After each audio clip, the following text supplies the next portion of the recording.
and it's actually been researched that 70% of the children in sub-Saharan Africa, where Uganda falls, actually, by the time they finish primary 7, are very low in terms of numeracy and literacy. So what low is in terms of? Numeracy and literacy, mathematics and English. And the question is, what are we teaching our children? Are we teaching them things that are going to help them in their daily life when they grow up? What can we do to improve our education system? I think our idea of what is your ability to count or what is your ability to use numbers, I think it's very skewed. People think only if you can solve a sum on a paper, you know it. Somebody can, goats are walking, let's say 500 goats are walking. There are people who can just look like that and count it. That is also numbers, isn't it? Very difficult numbers So, our modern education is mainly aimed towards producing people who will sit in offices. I think we also need to produce a whole lot of people who can be on the field, who can do things in the world in a different way than just paper pushing. So, I think right now the education system is trying to put everybody through the same hoops without having any sense of what is a particular child's aptitude. There is no system to gauge aptitude.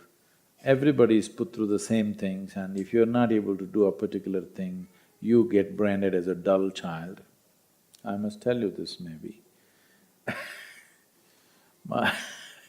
My father being a physician, being in India there's only one… now things are changing, but at least when we were growing up, education means you must become a doctor, okay?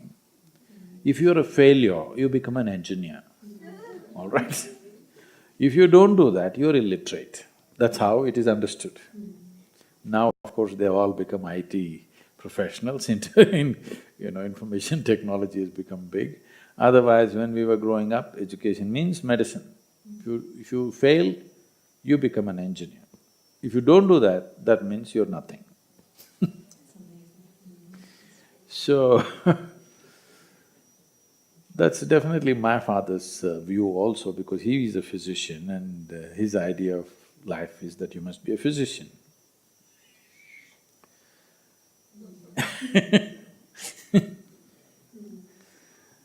So, when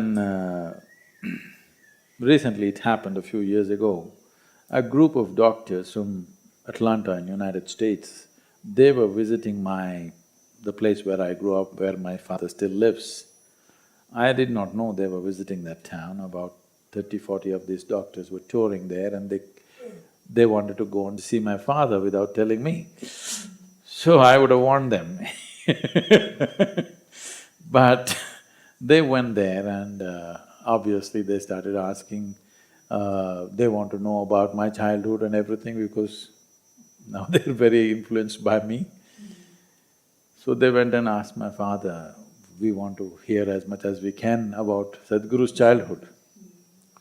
So my father thought about it, and he's 94, and he said, he was such a dull boy, but now he's somehow become a genius. I don't know how this happened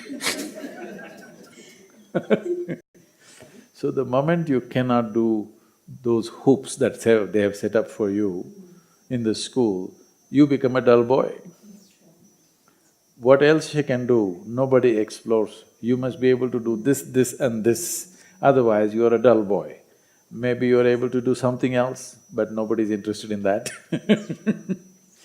So, I think, especially in a rural scape like this, allowing children to explore many things and teachers paying attention to the children as to what is their aptitude and accordingly guiding them would be far more useful than just giving this thing that everybody is going to dress in a certain way and go sit in an office. It's not necessary. Everybody should go and sit in an office room behind a table. That's not the only way to make life. And those who never sat behind a table, they are the people who provide food for us, they are the people who nourish this planet and this world and the humanity. So I think equal regard, equal respect must be given to those people. We have a business conference every year in the month of November. There were 200 very high-flying CEOs last year. They were all talking about big things, all of them are MBA, many things. They are highly educated people, successful in industry and business. So something came up and I was telling them, see, I will give you a fertile piece of land and I'll give you a book, how to grow a particular crop. 10 of you together, get together and grow one crop, let me say. You cannot, because it takes a completely different kind of intelligence, attention and application to take food out of mud, Takes a lot. It's a certain intelligence, it's a certain education, but somehow we have made it like if somebody is working with the soil, he must be uneducated. If somebody is suited, booted and sitting behind a table, he's educated. Our idea of education is very skewed and it is not productive in the long run, it's not a sustainable form.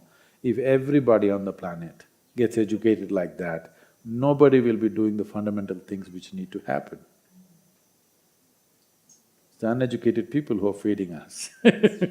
So I think what you're saying, Sadhguru, is that we need to broaden our education system 100%. And make sure children are taught as individuals rather than as a group. Yes.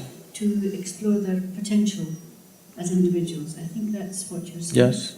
If we do not explore that, you will… See, it has become common for people to refer to themselves like this. They will say, I am a product of Eton, or I'm a product of this particular university, whatever. So you're admitting that you're a product. So, a product can be packaged and sold and whatever, but a product will not grow. The idea of a school is to cultivate a child in such a way that the child can grow to his or her full potential. Potential need not necessarily mean going out and making so much money. Potential means as a human being, you became a full-fledged human being and whatever you do is of a certain quality because of your involvement and your attention. Education as information is just a little bit of addition.